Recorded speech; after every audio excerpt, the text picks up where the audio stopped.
Hi, my name is Eben Ray, and I'm on the line with Winston Shrout. Winston Shrout Solutions in Commerce, www.wssic.com. Coming up on August 25th from 9 a.m. to 12 noon, Winston's latest webinar is going to be on the pledge. Let me start off by asking you, Mr. Shrout, would you define the word pledge? Oh, sure.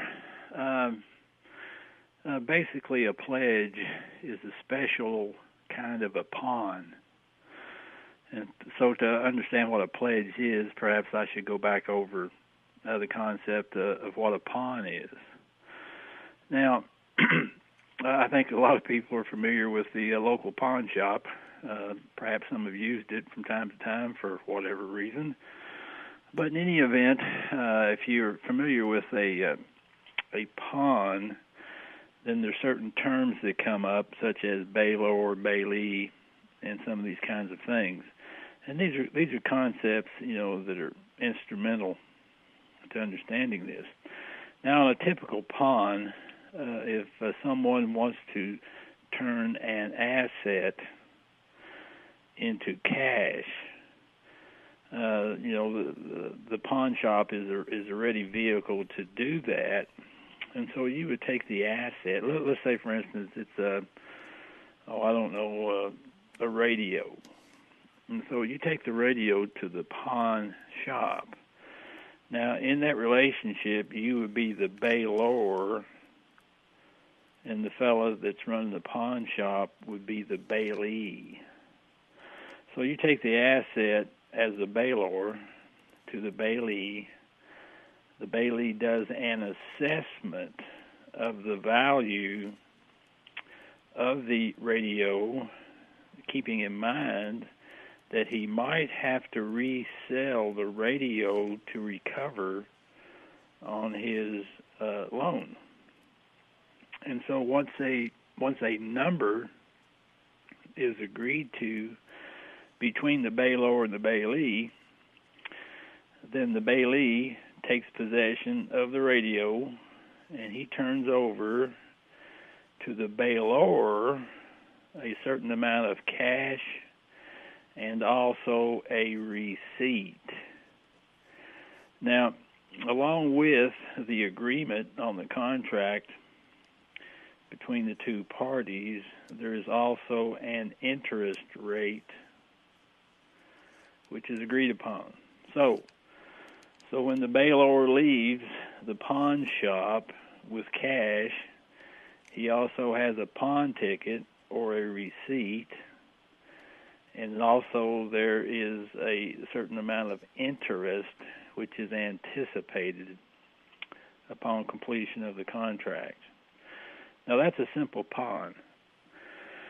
So let's get into what a pledge would be. As I mentioned, a pledge is a special kind of a pawn in this regard. But by using the pledge system, the actual asset itself is not taken to the pawn shop, but rather the title to the asset is taken by the bailor to the bailee, and rather than the radio being passed across the counter, the title to the radio is taken by the bailee. And so again, this facilitates the transaction on this basis that you're no longer having to haul an item into the pawn shop, but rather you take a piece of paper which is the title to the asset. Now, certainly, if the bailee is willing to accept the title as a pledge, then the bailor has to guarantee that he will keep the asset, such as the radio, in good, safe working order. See, that's another responsibility that comes from the use of the pledge. So, this then is the basis of how this works. Now, when the bailor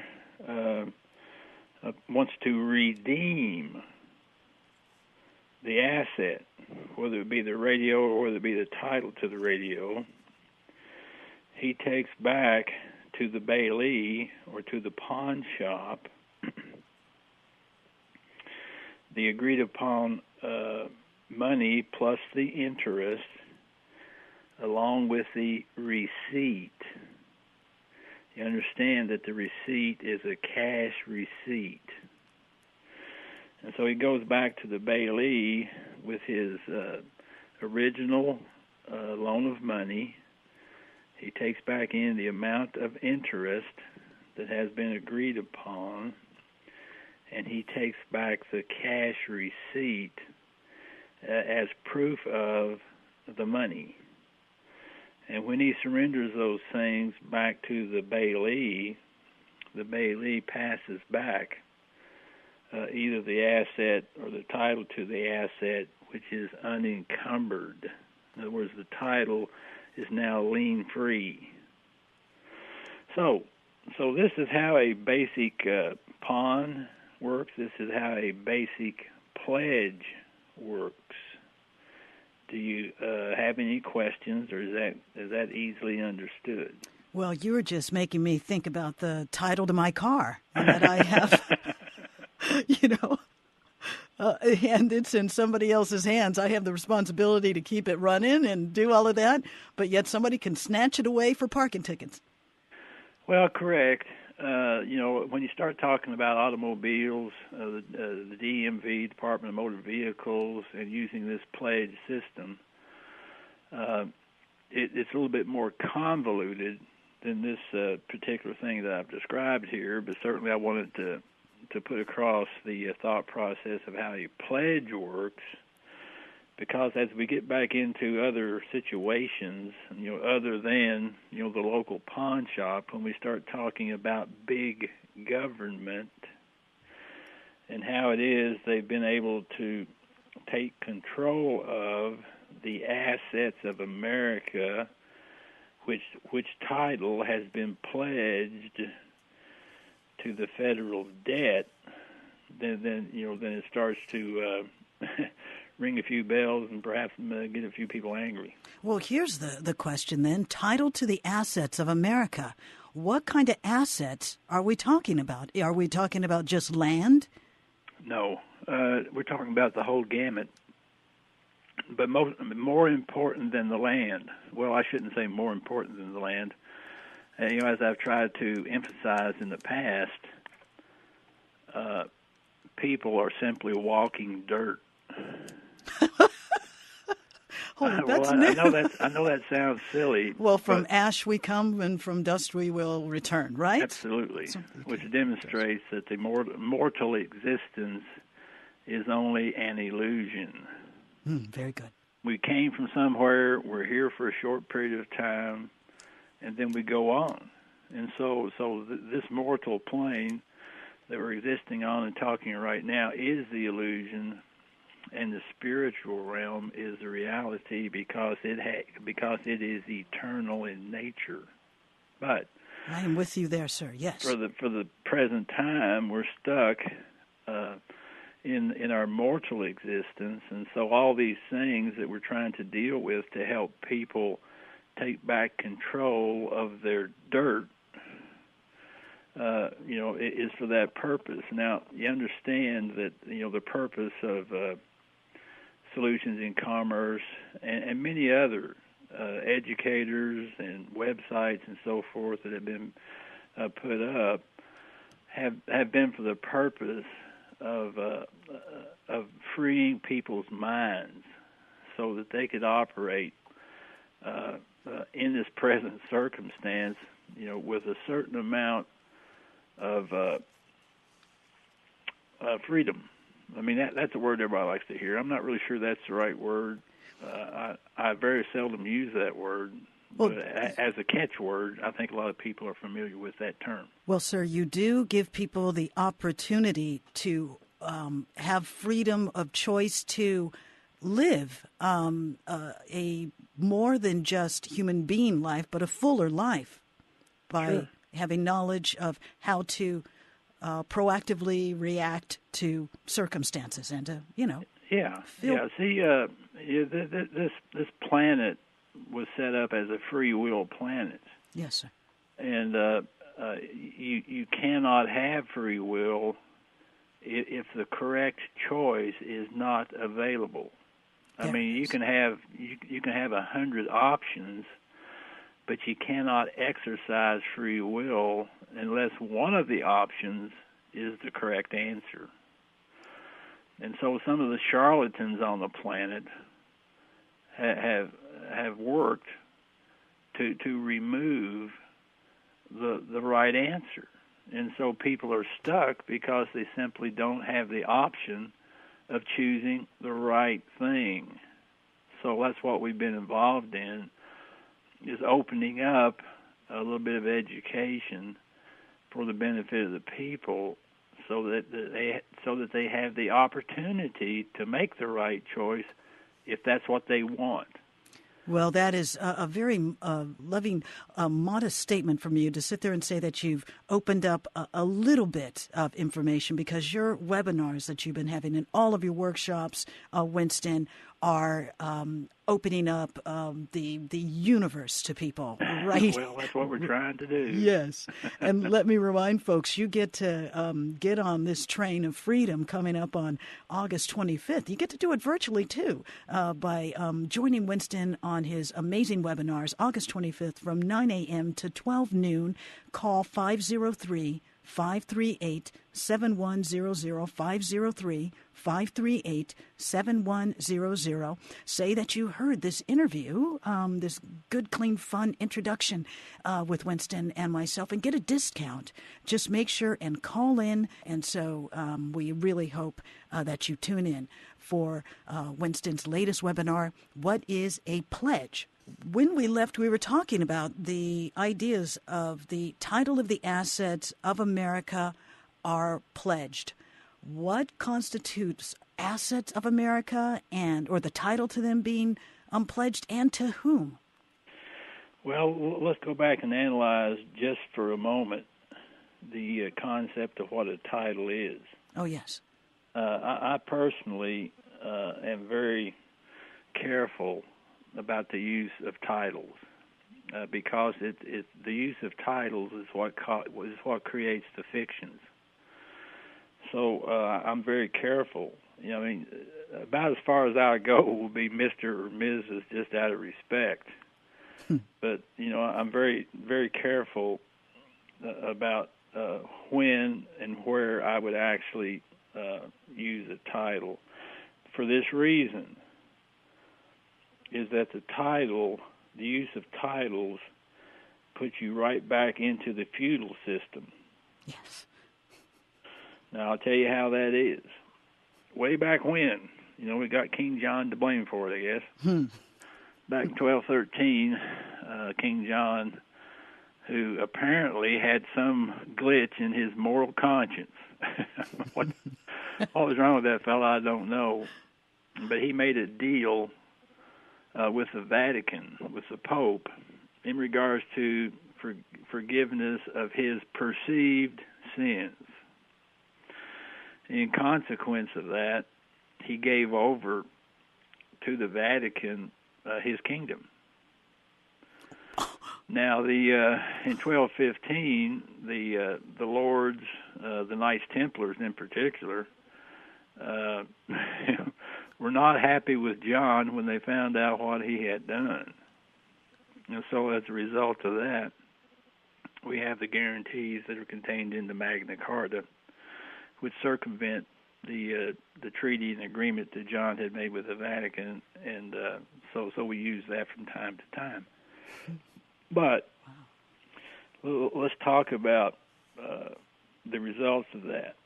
And that was when someone in the kingdom wanted the use of land, they would go to the king and say, "Hey, I want this 100 acres over here, for instance." And the king would say, "Okay, I'll give you the use of the 100 acres in exchange for. There were three conditions that were put upon the use of the land. Number one was night service, which, in other words, the party receiving the use of the land, you can call them a baron or an earl or a lord or whatever. I don't know what you call them, folks. Very good, sir. Yeah. The nobility, right?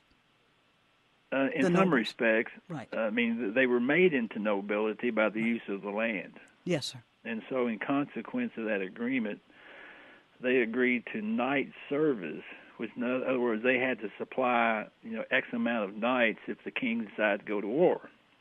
Okay. So that was condition number one. And then the other two conditions were rent and taxes. They had to agree to pay a rent for the use of the land. And number three, they had to agree to a tax upon the product, that they were going to create with the use of the land. So those three things were conditions upon receiving a title. Now, let's get back into our present world and look at all the things, whether it be real estate, land, houses, automobiles, refrigerators, right, or whatever. Everything that we have comes with a title. Yes. Now, if that's the case, and so if you have been granted by the king the use of land or whatever, what are the three things that the king requires of you under the feudal system? Number one is knight or military responsibilities, or the support of the military. Number two, rent. And everybody who's ever signed any kind of mortgage agreements and deeds of trust and all those kind of things, look right straight on there, and what does it say that you are? It says you're a tenant. Even if you have a mortgage, sir? Sure. Look on all the papers that come out of those mortgages. They'll all list you as a tenant. Okay, and so along with the military or the support of the military, the fact that you're a tenant, which means you have to pay rent, there's also comes the obligation of taxation from the product that you actually create. So this is one of the ways that the guys in charge, the government, the king, or however you want to call them, this is one of the ways that they have completely encumbered the people and all of the assets that the people use and all of the assets that the people produce. So the whole system that we're operating with is a total feudal system. It's still a feudal system. Why do you think the government was so adamant about going through all the colonies and all the new land acquisitions and so forth and so on, and setting up title offices? But how did they, in a sense, capture? Who was it that captured this land that then they were able to convey the title to? Who actually owns the land that then titled it to? That's the beautiful thing. No one can own land. But that's good, because who owns the earth? The Scripture says the earth is the Lord's, and the fullness thereof, and they that dwell therein. Now, so who's the owner? The Lord. Okay, so who's the usurper? The government. Okay, or the church? The church, the government, or the powers that be. See, the native people who lived here before the crazy Europeans showed up, they realized they could not own the land. They could not own their mother.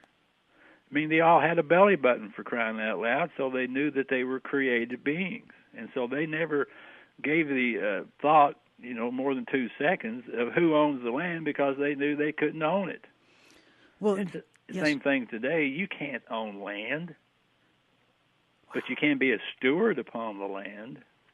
Now, if you want to acquiesce to the title system and go back into the feudal, then rather than being a steward, now all of a sudden you're a tenant, and you owe rent and taxes, plain and simple.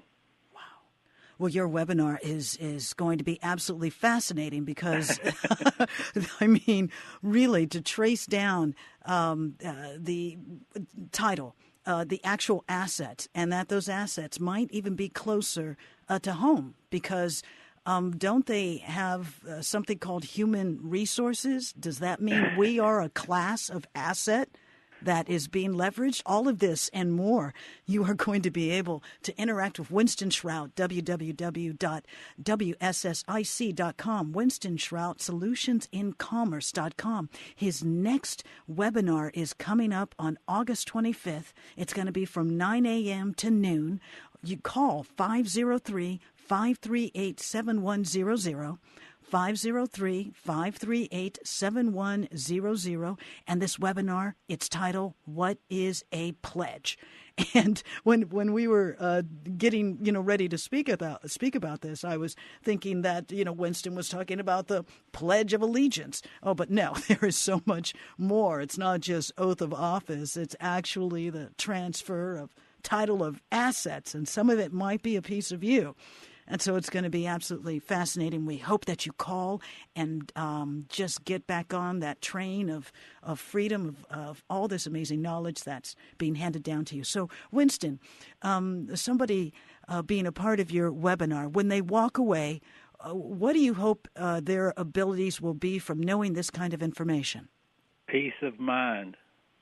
And what is the answer? What is the what's lifted from them, or what will they be empowered to understand by learning about the idea of pledging? Well, in essence, knowledge will set you free. Yes.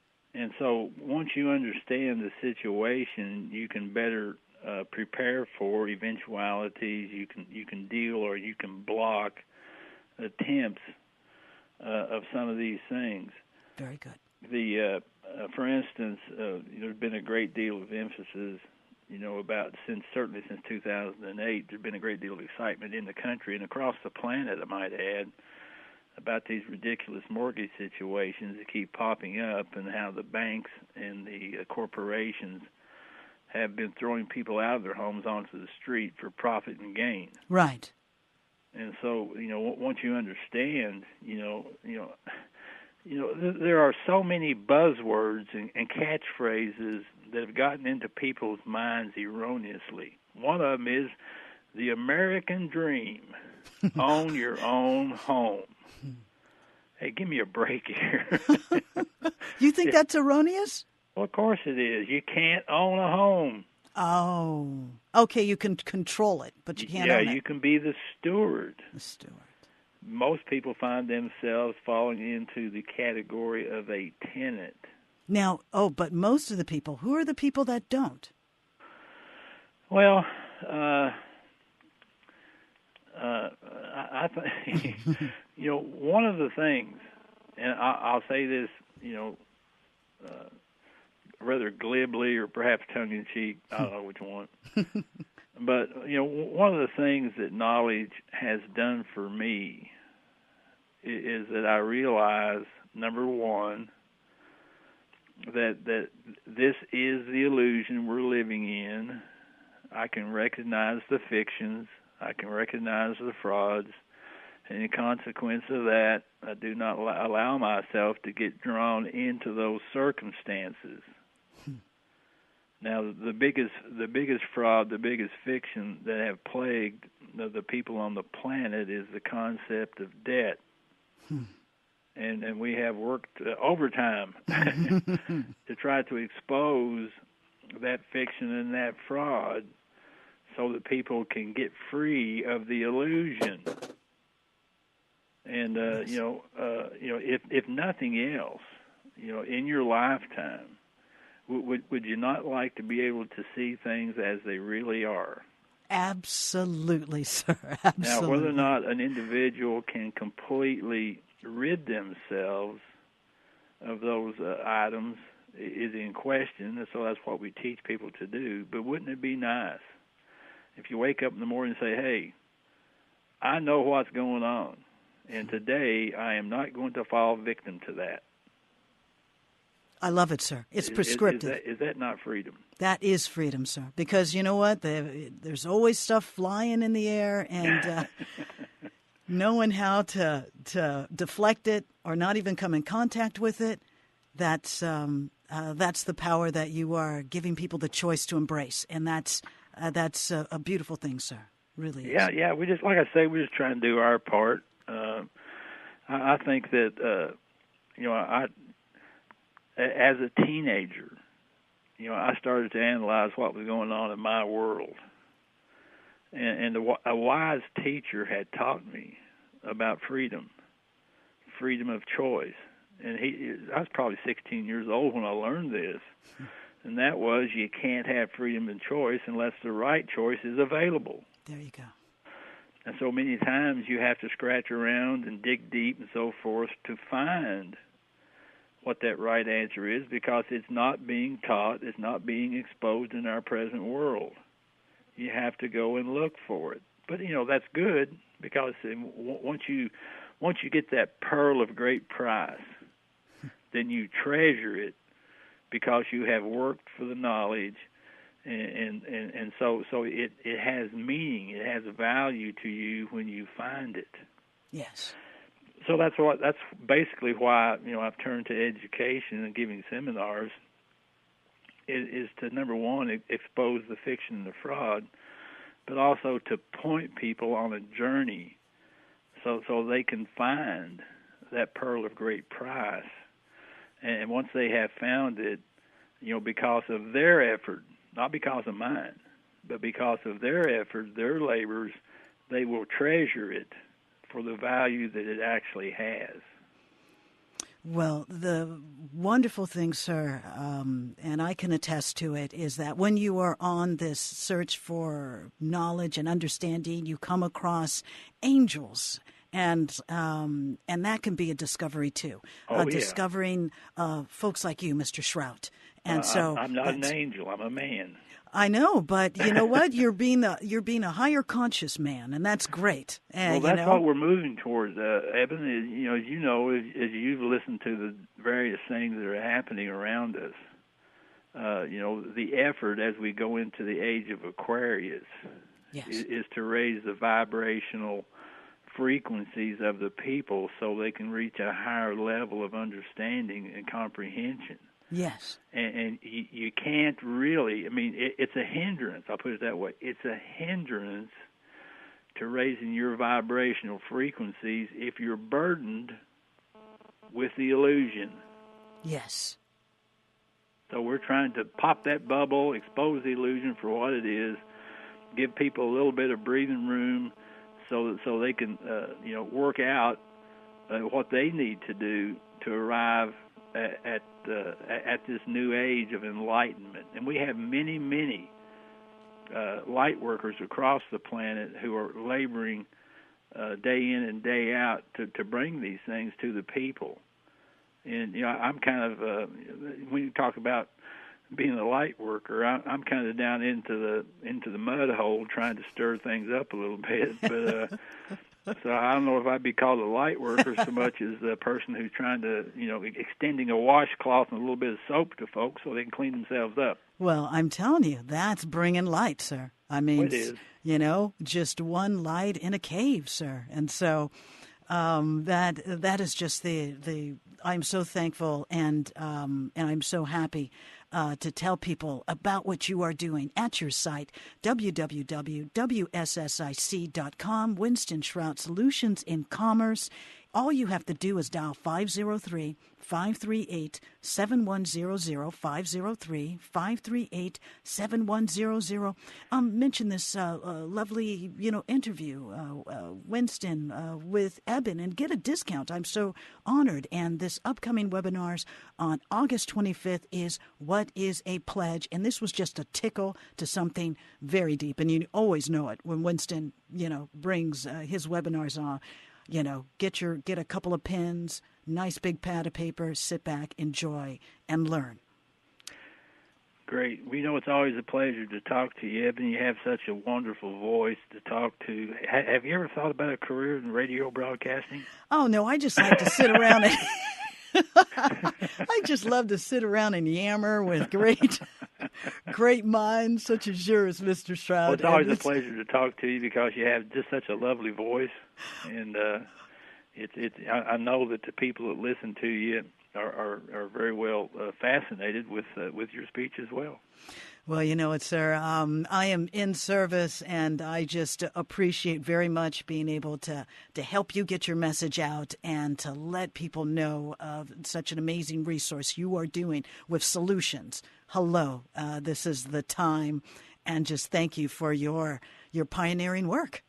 Well, we're just trying to help what little bit we can, and I think that we've been able to affect the lives of many people. And that's what we wanted to do.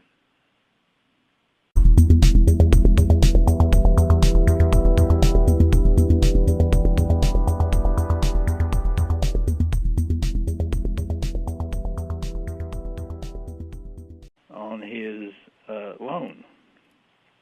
And so once a number is agreed to between the bailor and the bailee, then the bailee takes possession of the radio, and he turns over to the bailor a certain amount of cash and also a receipt. Now, along with the agreement on the contract between the two parties, there is also an interest rate which is agreed upon. So when the bailor leaves the pawn shop with cash, he also has a pawn ticket or a receipt, and also there is a certain amount of interest which is anticipated upon completion of the contract. Now that's a simple pawn. So let's get into what a pledge would be. As I mentioned, a pledge is a special kind of a pawn in this regard. But by using the pledge system, the actual asset itself is not taken to the pawn shop, but rather the title to the asset is taken by the bailor to the bailee, and rather than the radio being passed across the counter, the title to the radio is taken by the bailee. And so again, this facilitates the transaction on this basis that you're no longer having to haul an item into the pawn shop, but rather you take a piece of paper which is the title to the asset. Now, certainly, if the bailee is willing to accept the title as a pledge, then the bailor has to guarantee that he will keep the asset, such as the radio, in good, safe working order. See, that's another responsibility that comes from the use of the pledge. So, this then is the basis of how this works. Now, when the bailor wants to redeem the asset, whether it be the radio or whether it be the title to the radio, he takes back to the bailee or to the pawn shop the agreed upon money plus the interest, along with the receipt. You understand that the receipt is a cash receipt. And so he goes back to the bailee with his original loan of money.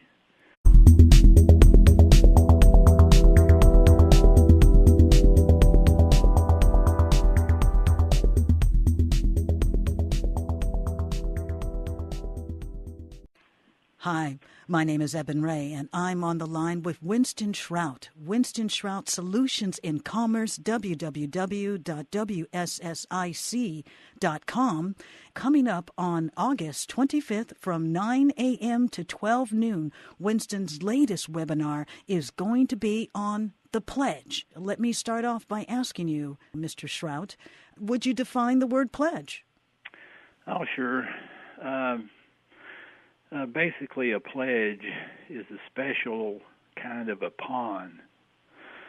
And so to understand what a pledge is, perhaps I should go back over the concept of what a pawn is. Now, I think a lot of people are familiar with the local pawn shop. Perhaps some have used it from time to time for whatever reason. But in any event, if you're familiar with a pawn, then there's certain terms that come up, such as bailor, bailee, and some of these kinds of things. And these are concepts, that are instrumental to understanding this. Now, on a typical pawn, if someone wants to turn an asset into cash, the pawn shop is a ready vehicle to do that. And so you would take the asset. Let's say, for instance, it's a radio. And so you take the radio to the pawn shop. Now, in that relationship, you would be the bailor, and the fellow that's running the pawn shop would be the bailee. So you take the asset as the bailor to the bailee. The bailee does an assessment of the value of the radio, keeping in mind that he might have to resell the radio to recover